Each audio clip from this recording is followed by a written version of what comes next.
D'abord, tout simplement, comment est-ce que vous vous sentez aujourd'hui? Je me sens mieux. Maintenant que je suis sorti de la réa, ils m'ont mis d'appoint, donc c'est nickel, quoi. Combien de jours vous êtes resté en réanimation? Euh, je suis resté, je crois, 12, 14 jours. C'est un peu confus dans ma tête, mais c'est ça, 14 jours. Et vous étiez sous respirateur? Oui, Ça, voilà.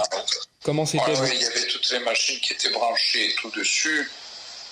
Pour vous dire, à un certain moment, il y a peut-être des gens qui vont pas croire ce que je vais peut-être vous dire. À un certain moment, je suis en train de voltiger dans le ciel. Pour moi, ça voulait dire que je devais partir, quoi. Que je devais mourir. Et si la réa n'était pas là pour me réveiller et tout, je pense que en ce moment, je ne serais pas en train de parler avec vous, quoi. Est-ce que vous savez comment vous l'avez attrapé, ce coronavirus? Oui. Comment? Avec, excusez-moi, avec le décès de mon père. Mon père est mort de ça, donc il n'a pas été décelé puisque on a tous été négatifs. Mais seulement, bon, après, ça c'est sûr qu'avec les recherches approfondies, donc ils ont vu qu'on avait le coronavirus, quoi. Tous.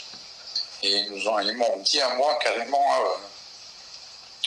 vous êtes positif.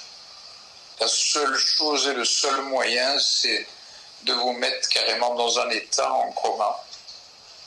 Voilà. Et après, vous réveillez au bout de 10 jours, 12 jours, et essayer de voir un petit peu ce qu'on peut faire, et c'est ce qu'ils ont fait. Et aujourd'hui, ils sont confiants sur votre état de santé? Je pense que oui, puisqu'ils m'ont laissé sortir hier, comme vous le savez.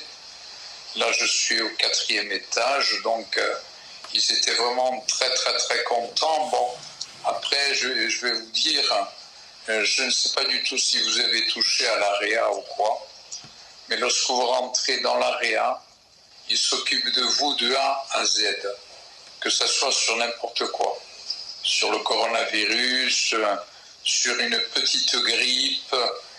C'est des personnes qui sont vraiment très attentionnées et qui ne pensent qu'à leur travail, c'est-à-dire à sauver les vies humaines. Et là, quand vous étiez en réanimation et même maintenant, vous pouvez voir vos proches ou vous êtes totalement isolé? Je suis isolé là, complètement. Depuis combien de temps? D'ailleurs, normalement, on devrait mettre ça. Voilà, mais bon, vu que les caméras ne sont pas à l'intérieur de la chambre et tout, donc je me suis permis de ne pas mettre le masque. Est-ce que vous savez quand est-ce que vous allez sortir de l'hôpital? Moi, ce sera, je pense, peut-être dans 1 mois ou dans 2 mois. Les médecins vous ont rien dit là-dessus? Non. Non, parce qu'il y a trop de trucs à faire, comme vous le savez.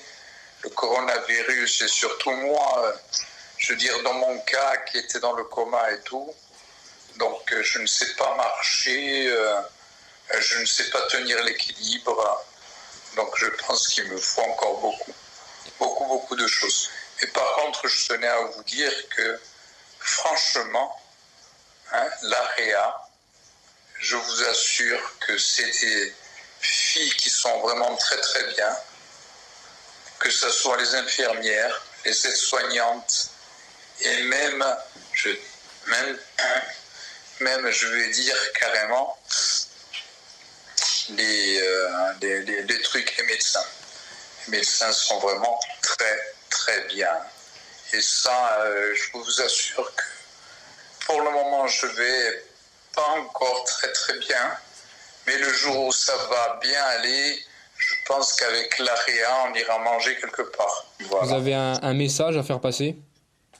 Un message, je les embrasse toutes. Et je lui dis que la famille, il faut qu'elle continue leur famille. Parce que vous savez que c'est une famille, c'est vraiment une très très très grande famille. Elles se prennent tous les unes pour des sœurs et elles ont raison, c'est comme ça qu'on avancera. et qu'on essaiera excusez-moi, de tuer ce virus. Voilà, ce virus qui est un virus de merde. C'est le cas de le dire. Excusez-moi si je parle vraiment très mal, mais c'est un virus de merde.